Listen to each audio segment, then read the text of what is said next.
And okay. And I'm not on the screen, so it's all good. Perfect. So I'm Tom. I think I've met some of you at least. And this is Mike.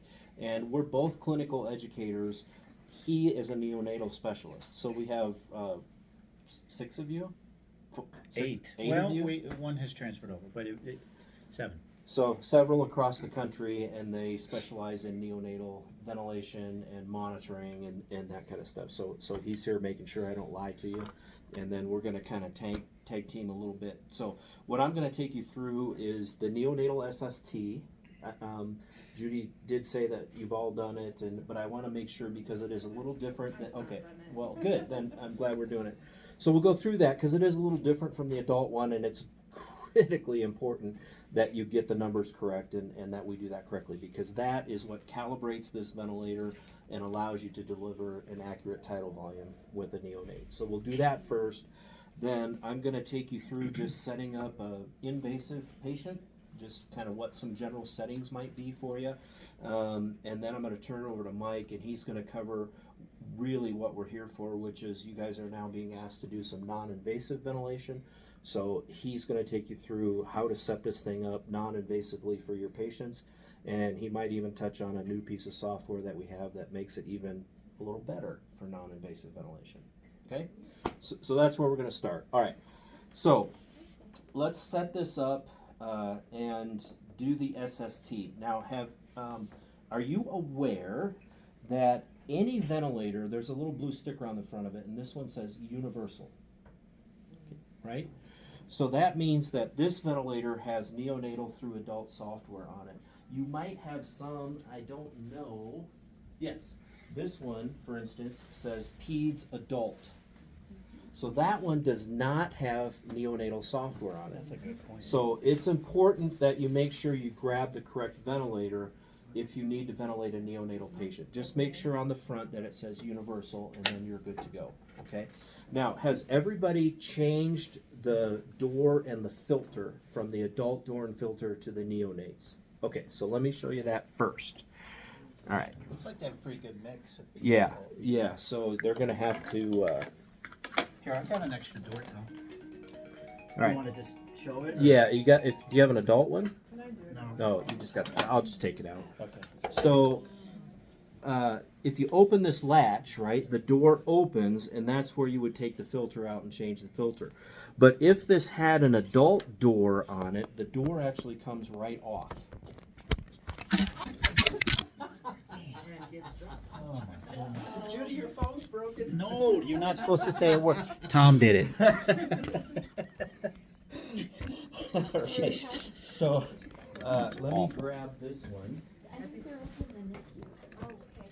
Do you know where that is? Yeah, I think so. On Third. Okay. Just so you can see. And take a right out of the elevator. So this is the neonatal one. It has the plate on it, and this one does not have the plate. So this is the adult door, and this one's the neonatal door. Okay?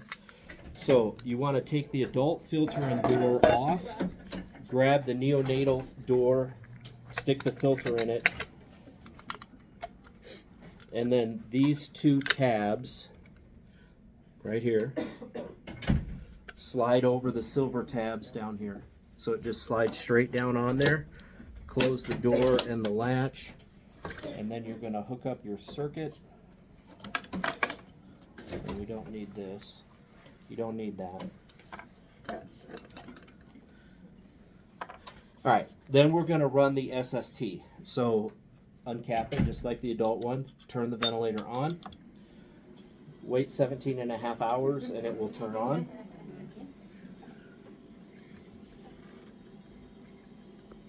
Can I offer anyone a coffee? I'm more than happy to bring some up here. Seriously. No, we're good. Nothing? I'm probably the only one that drinks coffee this late. I'm happy to teach. I water for them. Appreciate it. We're standing here drinking coffee. I feel awful. He has a coffee farm, so he pushes coffee beans. It's the Puritan Bennett brand. Yeah. It's disgusting.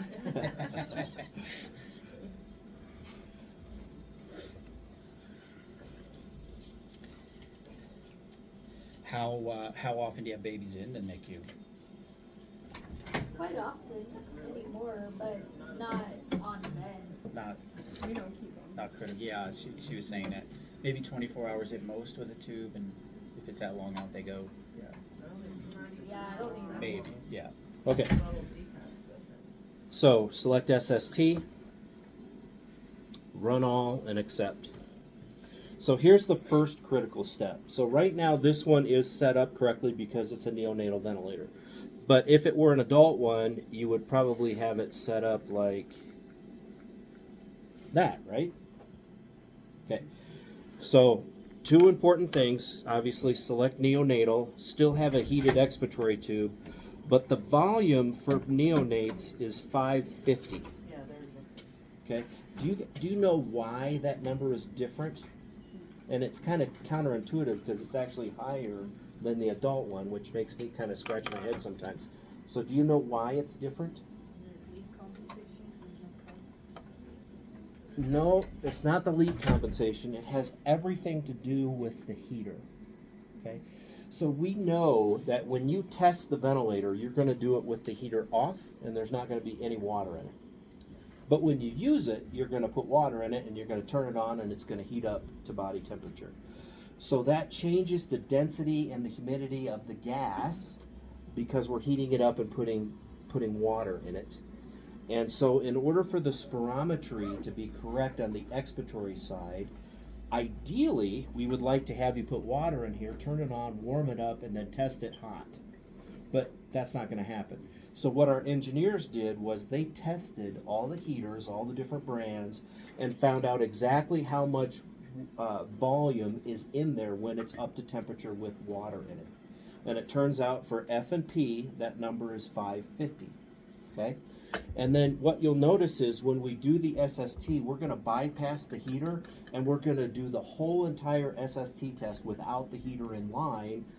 We're replacing that number with 550. So that's why it's different. Okay? So make sure neonate heated and 550, hit accept. Okay, so it says connect the circuit with the filter and without the humidifier. So the very first thing we do is bypass the humidifier. And this is the second critical step. Sometimes people don't do this, and if you don't bypass the heater and test it this way, it'll be completely inaccurate and it won't work correctly at all. So this is important to do. Bypass the heater, press accept, and then it says to block the Y. You can put the cap on the end of the Y, or I'm going to just, since I don't have the cap, I'm just going to put my thumb on it and then press accept. The rest of the test is mostly the same as the adult one because the ventilator really wants to know all the same stuff about the circuit that it does for your adult vents. Wants to know the compliance and resistance of the circuit, of the filters, and all that stuff. But there is one step that's going to come up right when we do the leak test. It's going to ask us to connect the proximal flow sensor. And when it asks us to connect the proximal flow sensor, we're going to tell the ventilator we don't want to use that piece of equipment, so you just hit cancel, and then the rest of the test is exactly the same as the adult one. Okay? So really three critical steps. One is make sure you get neonate, make sure it's 550, and then press cancel when it asks you to hook up the proximal flow sensor. Otherwise, it's the same test as the adult side. Okay? Do you guys keep the door and filter somewhere? Maybe up in the NICU or down Good here? question. We have some filters here, but I think Two ones are up there. Okay. You have more neonatal doors? I might say they have 4 critical steps because you're Yeah. probably using it so much more adult than NICU. We might forget. we just set them up and we don't touch them until we use them. We don't Up go in back. the, how we don't many go do back you and leave? forth. So the neonatal vents stay in the nursery. Oh, And how perfect. many do you have there? We had 2, but we currently have just one up there today. Okay. Well, So this their might be number SST, 2. like down Okay. here, they pass an SST neo-wise here and then find dedicated to Yeah. the NICU. Oh, then you won't make this mistake. All right, so now it says connect the proximal flow sensor. We don't want to do that, so we're just going to hit cancel. And now it continues through the SST. And then we're just going to follow the instructions like we do on the adult side. The other thing that I would point out is that, especially during this leak test, these neonatal circuits have a lot more connection points than the adult ones do. So before I do an SST, I always make sure that everything is connected tightly. It says disconnect at the expiratory filter. So I just go through all these, whoops, I screwed that up. And in front of him too, that's embarrassing. I didn't even bring that notebook Oh, today. it passed though, and now it says reconnect. I didn't screw it up. Nothing to see here. Squirrel. Yeah.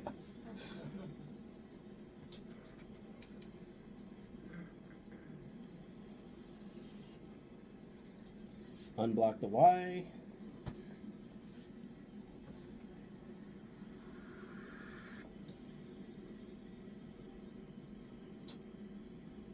And then block the Y. And the last thing I'll point out is we are now doing the circuit compliance test. This is something that you can look at every time you do this. You want to look at that test and make sure that number is below 1. If the number is over 1, one of two things probably happened. Either the volume that you entered was not 550 for the heater, or we forgot to bypass the heater. And that number will be higher than 1, and then it won't be able to accurately deliver tidal volume. So in this case, in 4, 3, 2, 1, our circuit compliance is 0.73, and that's probably where 99% of yours are going to be, somewhere around 0.7 to 0.8, but definitely below 1. Okay, so now we're at the last test. Because we've tested without the heater in line, now the ventilator says, all right, let's put the heater back in line and do one more leak test. So I'm going to hook the heater back up. Hit accept. So if it doesn't pass this leak test, I know the leak is somewhere in the heater, and most likely it's the spike. It looks like I'm going to pass, maybe. We're getting close. Ooh. Just made it. But usually it's the spike, so just pinch the tubing or something like that and redo it if it doesn't pass. Okay, so now we're done. Unblock the Y, press accept, and now you're done. You can turn the ventilator off, take it to your storage unit, wherever you leave it, plug it into power so that we keep the battery charged, and it's ready to go. And it can sit there for a month, 2 months. You don't have to redo the SST. And then when your baby comes, you're going to turn it back on, and we're going to set up a new patient. So I'm going to... Roy, No, here. this is not your part. If you're like Tom, who's really type A, it says it's me. It says SST passed, and you guys know this already. Every time, you may want to consider, because of what Tom explained about this bypass the heater, 550, those 3 things to be mindful of. You can always touch the wrench, and it brings up all that SST data. And it's the one line. The last thing Tom said before we went to same patient is. And I need my glasses, I did bring them, wherever it is, nominal compliance, that less than 1 number, you can glance at that, and it'll save you a headache once you're on a baby down the road and the volumes that are displayed are totally, like, they don't make sense to you. 99% of the time when I get a call, hey, your vent isn't, the volumes are all off, it's that, meaning something was done procedurally. So you can glance through the wrench to take a peek if needed.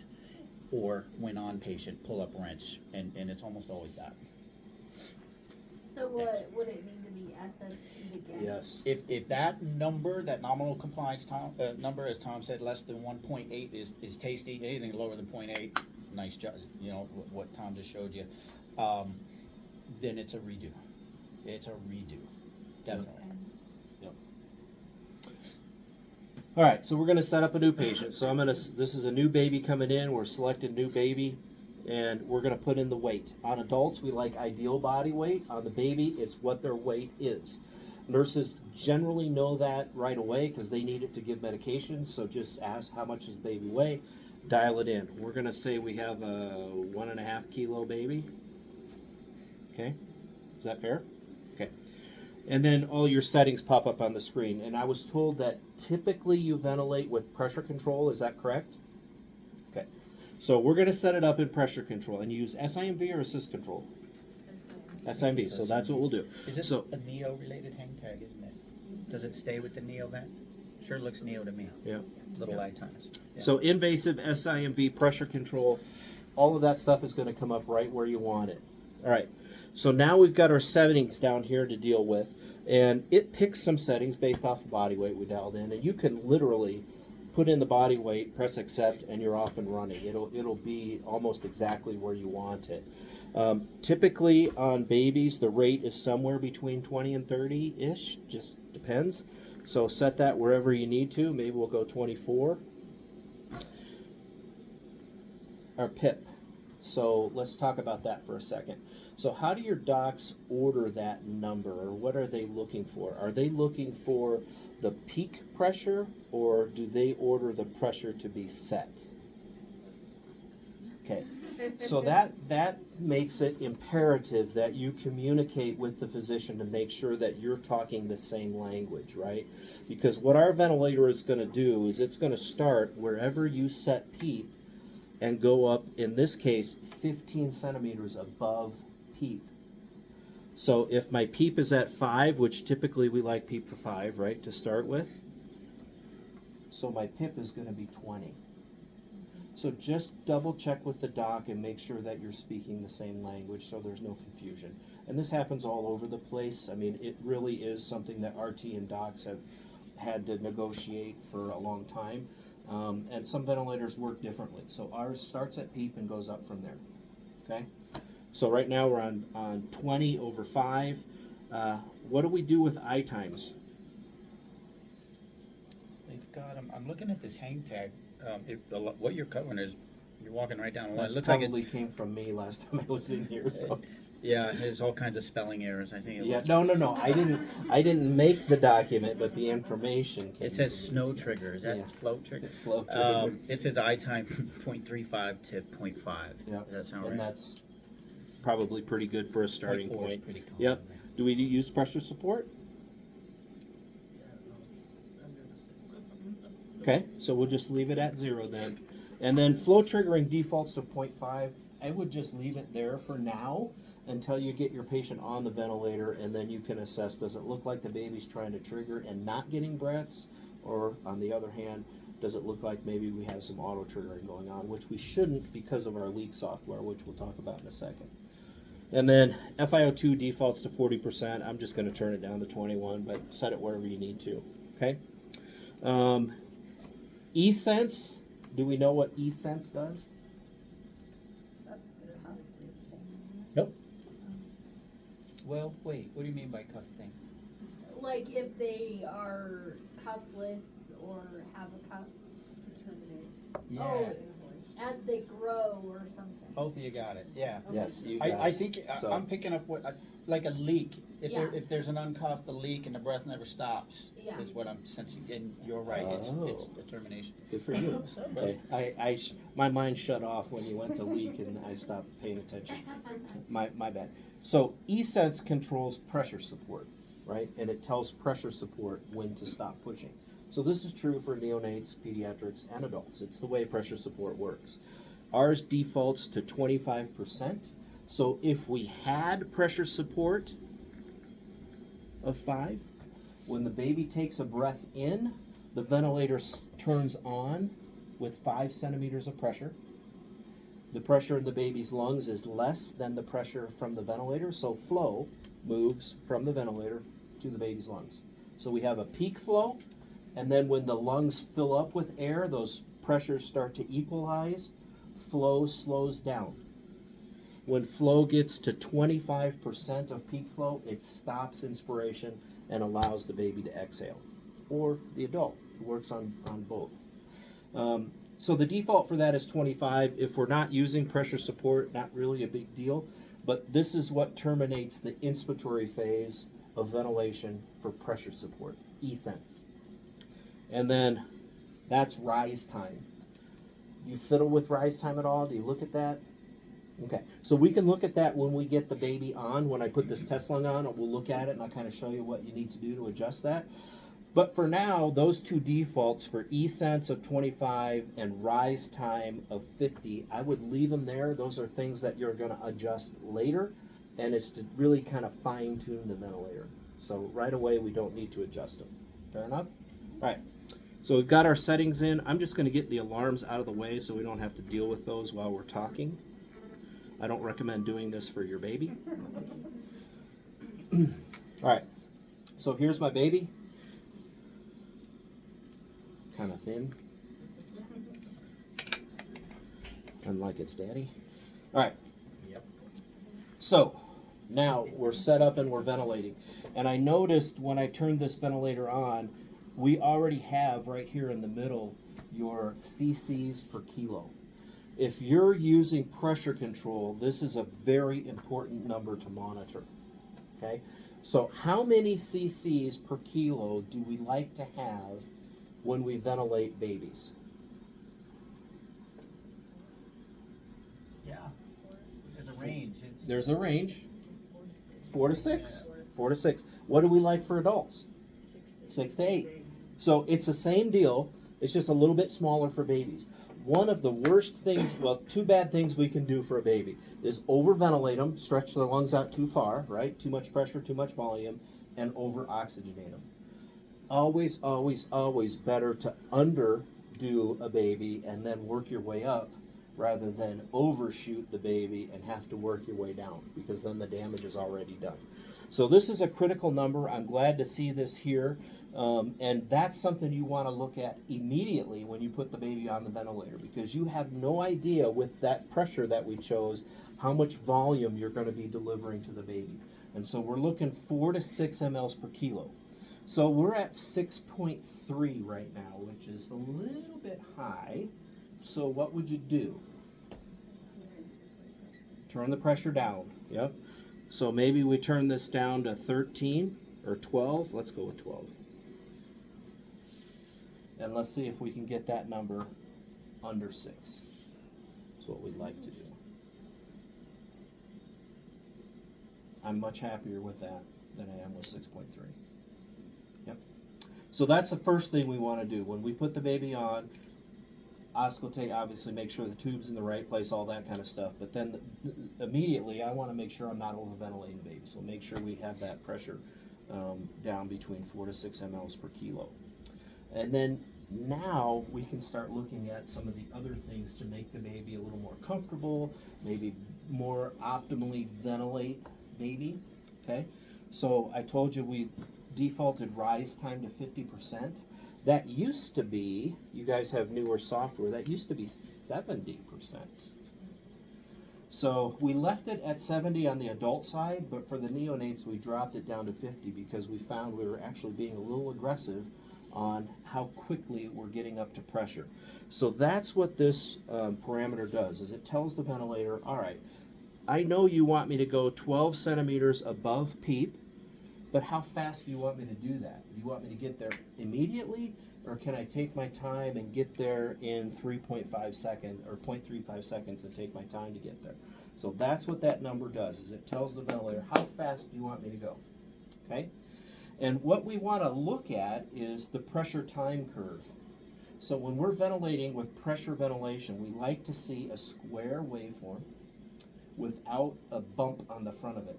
If we have a bump on the front of it, we're too aggressive. And if it's rounded, we're probably a little bit slow, and your patient's going to feel like, you know, that air's not coming quickly enough. I'm kind of starving for air. I need more faster flow, that kind of stuff. All right. Also, you lose a little mean airway. In the neo world, you'll lose some mean airway pressure, which ultimately is the pulse ox. Yep. So you can do some things for the baby, oxygenation-wise, through rise time, and not necessarily have to give more O's, and we know that that's kind of an ugly thing. So. Yep.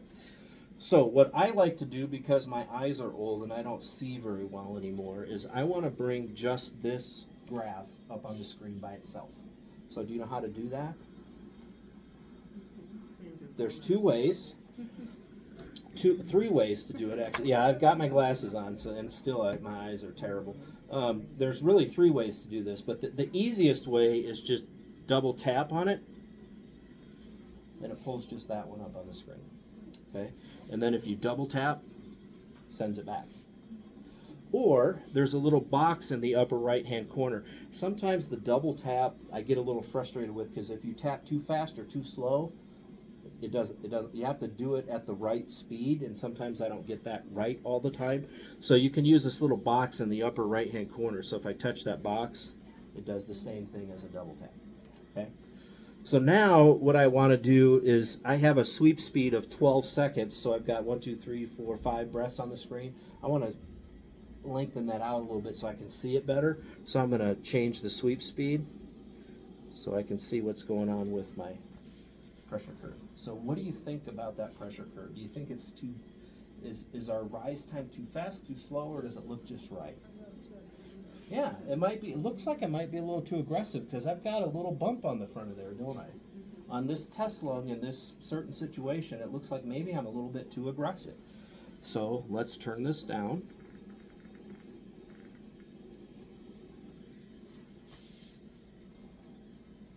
See? And that's better. We're not going to get perfect on the test lung, but you get the idea, right? And then if it's too slow, I just want to make sure you know what that's going to look like. So you can see we're not actually getting up to pressure until the end of the breath. Okay? And then to Mike's point, I'm going to jump out on a limb here. Let's look at our mean airway pressure and see what happens. So I'm as slow as we can go right now, and our mean airway pressure is 6.5. Okay? So now we're going to put it back to 30. It's not going to be a huge difference. And let's wait a couple of breaths because it'll have to recalculate this over a series of breaths. But let's see if that number goes up any. 6.6. Yeah, to Tom's That point, might they're be- not big swings, Yeah, particularly on this on the test line. But it can be a little magical, for oxygenation purposes and kind of fight turning up the O's. Definitely. I don't know if we're going to see a big change here. 6.6. It went up to 10.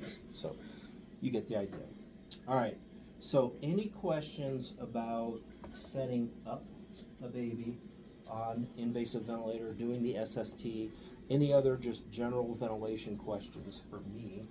If not, I think I'll turn it over to our expert here and he can take you through non-invasive stuff.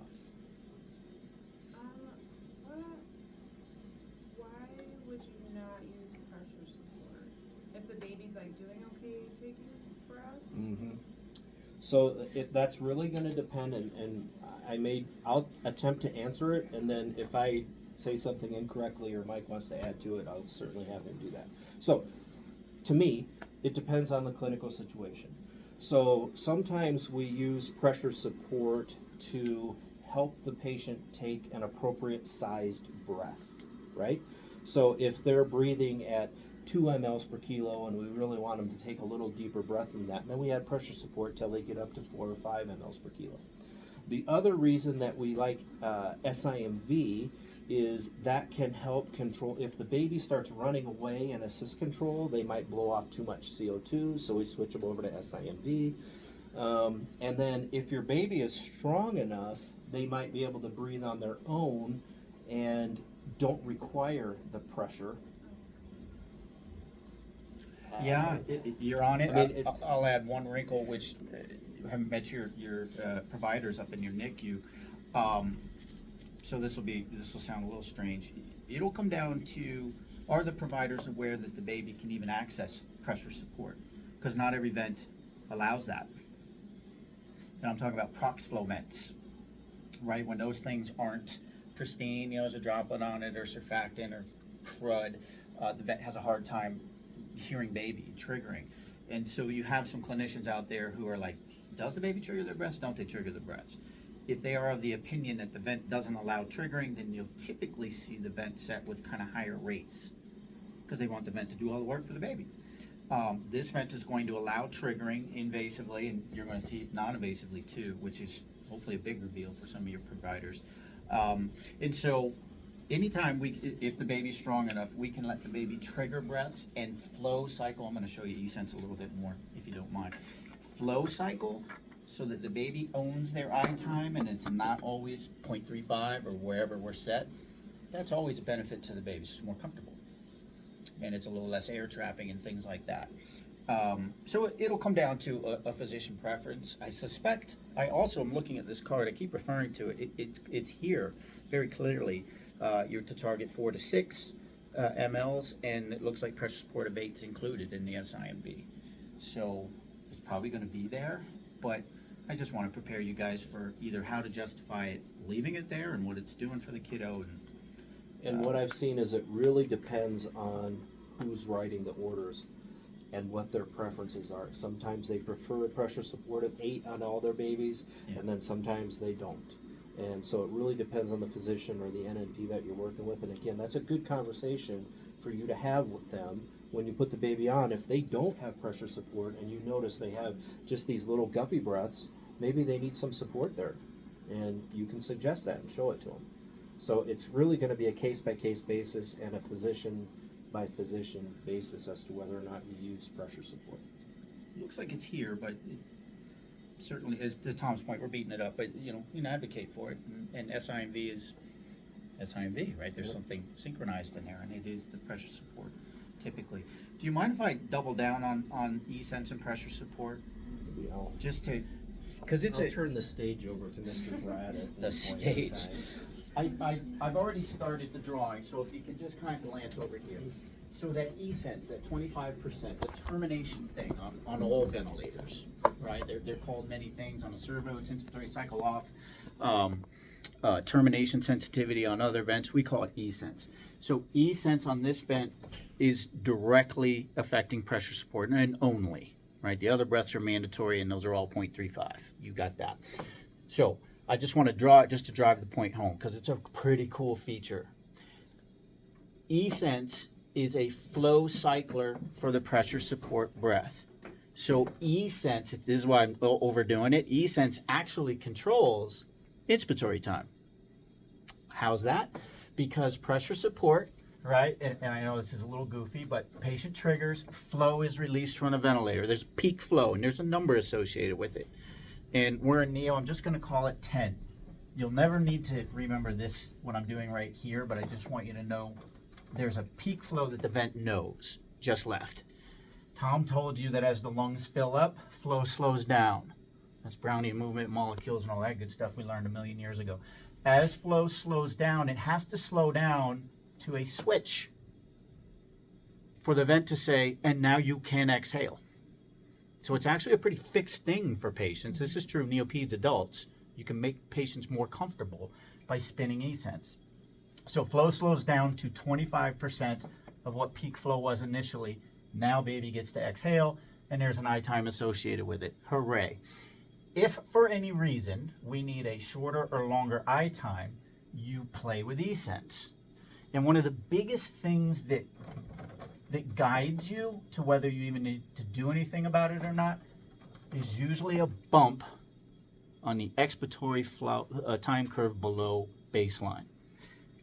I know What this does that indicate? Trying to take a breath. They're trying to take a breath. Amen. Well and, done. And why didn't it trigger? That's right. They're not done exhaling. The Okay. vent can't hear anything below baseline. You got it. The diaphragm's moving, and you can see your baby for sure. We don't have all the time in the world to do that anymore. But graphics, you'll see this bump, a deflection. It's just true neopeds adult. So this is a missed effort. Do that over enough time, and you've got a pretty fatigued patient, neoped adult. So in order to improve the triggering as by shortening I time is actually to turn up eSense, and I'm just making up numbers here, to something higher for the next breath. The next breath at 50% E will cycle off earlier. Now they're exhaling earlier, there's that effort, and they get their breath. Does that all make sense?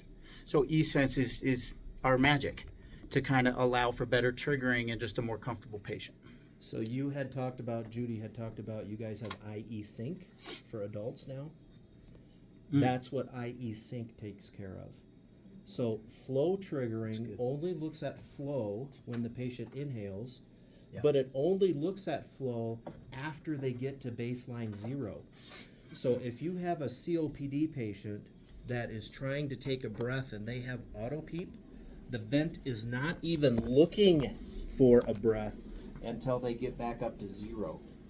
So if you have a COPD patient who has auto PEEP and you're ventilating them, they will greatly benefit from you changing to the new trigger, Isync. And all you have to do is turn that on, and it will start looking at many things rather than just flow to trigger the ventilator. Where do you turn that on? So and we can't do it in the neonatal mode, but you'll see pressure trigger, flow trigger, and then this box right here says Isync. Just select that, and it will default right where you want it, and you really shouldn't need to make any adjustments once you turn it on.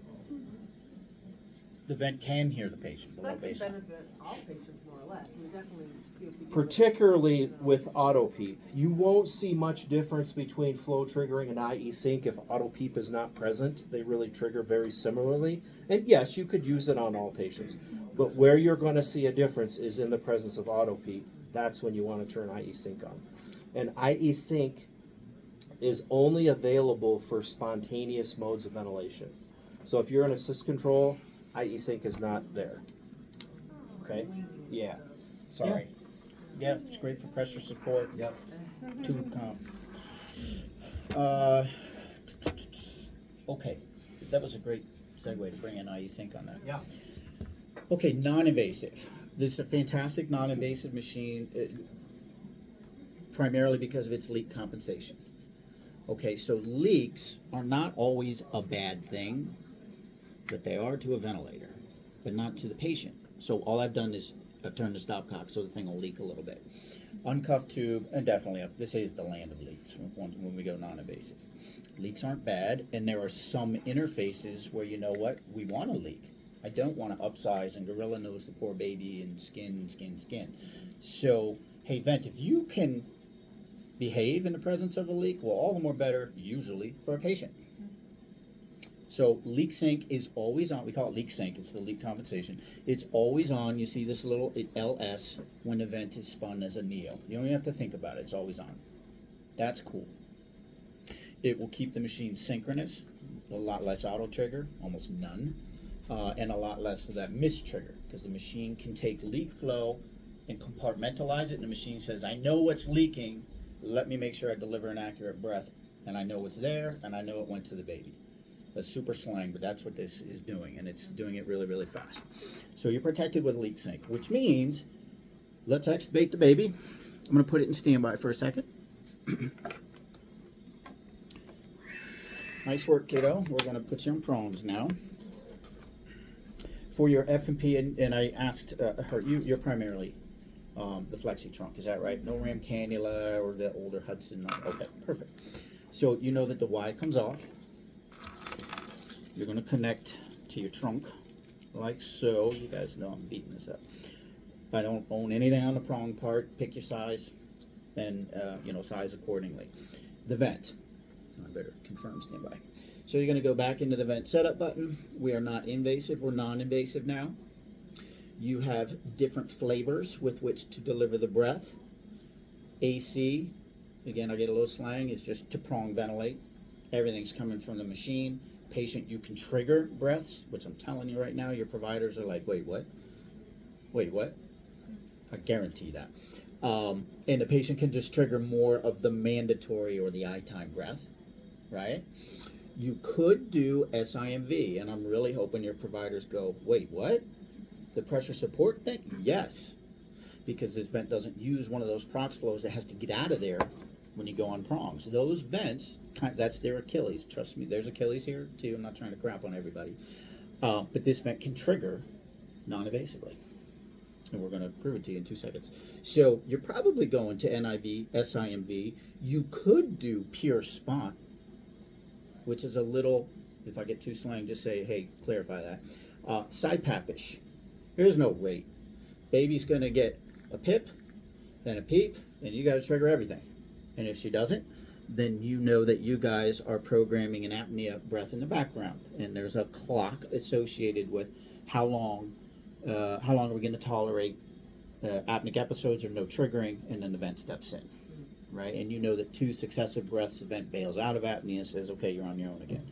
So you've got many different ways to deliver non-invasive through your prongs or mask. let's do SIMV just so we get everything on the board. In the run button. Thought there was a ghost behind me. Well, they could be. So I'm going to do round numbers for rates, anything you want. And what are some common NIV settings? I'll just pay. We don't need to. No big deal. Rate of 20. You know it's a delta vent or a drive. You got to add, as Tom said, 12 plus. So this is 17 over 5. That's way too crooked for me. So we're going to go 20 over 5. I do see some longer eye times usually in the non-invasive world, at least 0.4, and it can get up into the 0.5 range. And because you're choosing the SIMV, bring in the pressure support. Again, I keep glancing at this tag. Probably down here at 8 is where you're going to see it a lot. You know that's your trigger. Makes it easier for baby, makes it harder for baby. Be very, very careful with good intention. Like, we want the vent to be gentle for the baby to trigger. Be careful when you get down into that 0.1 range. With good intention, it can come some nasty things. That's so sensitive that the heart, little baby's heart, you'll get cardiac oscillation, a little drop of water in the circuit moving. The vent will has a high probability to auto trigger when it's this low. Not always. You own where it needs to be, but I just caution you when you go, that low. 0.5 is probably fine for what you guys see here, right? You're not looking at a ton of micropremies and things like that. And your oxygen, your peak pressure, and a desense thing, which is the last thing I'm going to cover. That's a leak alarm. Okay, so 20 over 5, mandatory 0.5 breath. Baby, you got yours for an 8 pressure support. That is flow cycle and all that good stuff. Let's press accept. So it's SIMV pressure with a little fun for the baby in pressure support.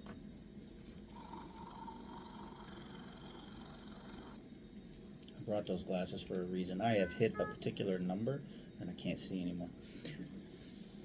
Some of you might know what that number is. Don't say it out loud. I'm just getting alarms out of the way, kind of Tom's humor. I wouldn't do this to the baby, but we all don't want to keep talking over alarms. Okay, so you've got a PIP of 20. Wait, that doesn't say 20. Isn't 15 plus 5 20 over 5? Why is that not 20? It's that slope thing. It's that rise time thing. You really could soften it up. Doesn't mean you have to. Doesn't mean you have to. The baby is not seeing 21. That's circuit stuff. But you'll run into a provider who, like me, is a little nerdy and said, I ordered 20 over 5. Why is it 21 over 5? It's here. The other thing you could do is get peak pressure out of there because it is circuit pressure. It's not up here pressure. And look for what we call PI end, which is more more reflective of what is really going to the baby. There it is. I saw you. PIN, and it's going to be bullseye every time because it's not counting all the recoil ringing in the circuit from a high rise time. So you might want to remember PIN in the baby world. You'll always see your PIP and PEEP, and nobody will call you on it. And that's also on the pull-down menu. Oh, you're right. It is here. Yep. Always right there. Okay, so we're doing prongs, 20 over 5, and there's that pressure support, so I'm just kind of tugging on along over here. You should see some red stuff go by, and baby's getting her pressure support breaths. She is triggering the ventilator through prongs. That's really cool stuff. Let the baby work, provided she's the candidate. She's the candidate for it. Baby's own eye time is reflected there. Flow cycled, I just taught you, right? If you turn up the E-sense, the eye time will probably get a little shorter. If you turn down the E-sense, that eye time might get a little longer. Okay, so there you go. You're actually doing SNP-V, synchronized non-invasive positive pressure. Pretty cool. Okay, let's talk leak. There's three ways to view the leak. I'll start with what everybody looks at, the percent, right, which is nothing more than small, medium, large. It's an important number, but it's not necessarily a refined number. So the two next to it are this ventilator's way to help you understand the size of the leak from a different perspective. Leak in all caps, super important to this vent. Leak in all caps. is going to feed the leak alarm, or what I said I would do last, that Desense thing. So remember leak in all caps? You may want to consider popping it up in the data banner, or at the very least this menu. You're going to need that number. And then the leak is worth volume that's going to the room. So the baby isn't seeing 12 mLs, but the baby is getting something up here. So that's the way the vent shows you, hey, I know what's missing, but here's what's going to the baby. This is what's missing, or the leak, and of course your displays is what's going to kiddo. True, invasive, or non-invasive. And true for neopeds adult, by the way. Okay, so let's bring in Desense, and what do I do with it? So more settings is kind of where most of the advanced things are. Remember 550, there's a quiz at the end, we're going to ask you some questions. Desense is right there. Also remember, Tom and I are going to get in the car soon, and we might all forget everything. You touch and hold, it'll tell you, right? Push more, it'll teach you. So your reminder is there. Desense is in liters per minute when the leak sync is on. I told you when it's Neo, leak sync's always on, so you don't even have to think about this stuff. This is your leak alarm.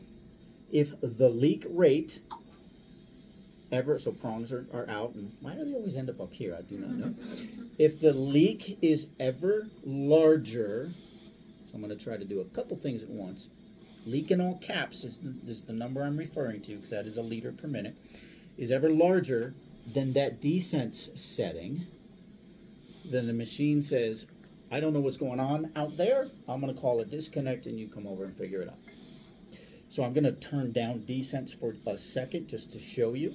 In a couple breaths, she's going to say disconnect. You get enough of those, you're going to hate the ventilator, and what I'm really trying to teach you is this is a leak issue. You just need to tell the ventilator, don't be so sensitive to it, and keep Desense slightly higher than leak in all caps. You won't have any false disconnects, but you will have an alarm when needed. So of course if the prongs are out, we want to know it before some other alarm goes off. And so what I might do is just kind of, get your baby set up, let things marinate, assess your vent, assess your baby, and get eyes on that leak rate, leak in all caps. Then come back to the Desense and tighten it down. The Desense is going to default to, I believe, 10 liters per minute in non-invasive. It's just a default, doesn't mean to leave it there, okay? So, one more time, I can see the leak is really, really low for this kiddo. We must have a good fit, that's great. In this case, I might take Desense, certainly down into single digits and not too terribly far away. 2, 3, 4. I can't tell you where, I can't give you a policy, that's your world. You don't want it too terribly tight, because as soon as she opens her mouth, beep, beep, disconnect. Well, it doesn't do that, bop, bop, bop, bop, bop. And you're going to get a lot of nuisance. So give the vent some room for baby to leak, mouth open and that kind of stuff. But definitely if prongs are out, well now wait a minute. You know what I'm going to do? I'm going to put leak up in the data banner in all caps. There's your max leak rate. This interface just told you at 20/5 it isn't going to leak more than 8.5. That's what's happening right now out into the room. Note to self, Desense isn't going above 8.5, or you'll never get an alarm when the prongs are up here. Making sense? Okay. So that's how you control the vent from giving you a lot of nuisance leak alarms. Desense, keep it tight, keep it close to the largest leak rate you're seeing. So in this case, I'm going to put it just slightly under, because I do want noise before the prongs come all the way out. Capiche? Pretty easy. Okay, that's it. Do you do any mask? Low F&P mask? Okay, everything's the same, with one caveat. A mask is no resistance. Prongs are tight, and you saw the max leak. If I do put the mask on and hold it out here, it's going to leak as much of the vent will allow flow. So your Desense is actually going to be a little above the max leak rate, because when this mask comes off the nose just a little bit, it's a super high leak rate. And I don't think you'll ever use Desense in a single digit on mask. Otherwise, that's an alarm, that's pain in the butt. That's an alarm, it's pain in the butt. Give the vent some room, and then of course fix the leak, fix the interface. Is that sitting well with everybody? That's kind of all I got. Baby can trigger, bring in the pressure support, have some fun. Any other final questions for Mike or me or anything on the vent at all? Yeah, and it's always leak related. Most of the time, it's leak related, unless, of course, obviously the baby's not doing well or something like that. And this thing is pretty sensitive to leaks, and you now know, if you didn't already, that Desense is the controller for the alarm. That's that. Now, a plug, if you'll allow. I hope we give you some good education. So indulge me for 60 seconds, maybe 2 minutes. What I showed you over here, right? Prongs. I said prongs are high resistance. They're narrow, right?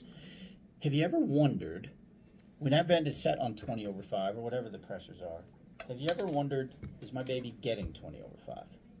That's almost a silly question. Of course, we all. Do you really think the kid's getting 20/5? Chances are close, but not necessarily all of it. So the NIV Plus software that we now have, it's nothing more than upload a code and it's in the vent. It's in your vent. We just have to unlock it for you if somebody wishes to purchase it. So this is the plug. NIV Plus brings in the ability for the vent to display to you not that peak pressure, not that PI end pressure, but the pressure right here, the distal tip of the prongs, which will finally answer the question, what is the kiddo really getting? It'll show you. Prong pip doesn't say that, that's my slang, and it says prong peep against circuit stuff. So the vent's always going to say 20/5. But I want to know what's going on up here, because that's what baby's getting, and you will have that transparency to see what the kiddo's really getting. That's feature number one. Feature number two is a whole lot better leak alarm management. Everything I just told you about Desense, it can get tedious. You're going to chase leaks through Desense with this vent, I guarantee it, because it does get crazy. You're right. The NIV Plus tells the Desense to behave differently. And I'm just going to leave it at that. I don't want to bore you with the deep explanation. But basically, it adds a couple of rules that tell this ventilator, hey, don't just look at leak in all caps and did it violate or not that Desense thing. Because that's all it's doing right now for you. We built in these other algorithms to tell the vent to chill out when the leak is changing, so it doesn't alarm so frequently. So you get pressure transparency, what's the kiddo getting at the interface, whether it's prong or mask. You do a little bitty calibration through the circuit.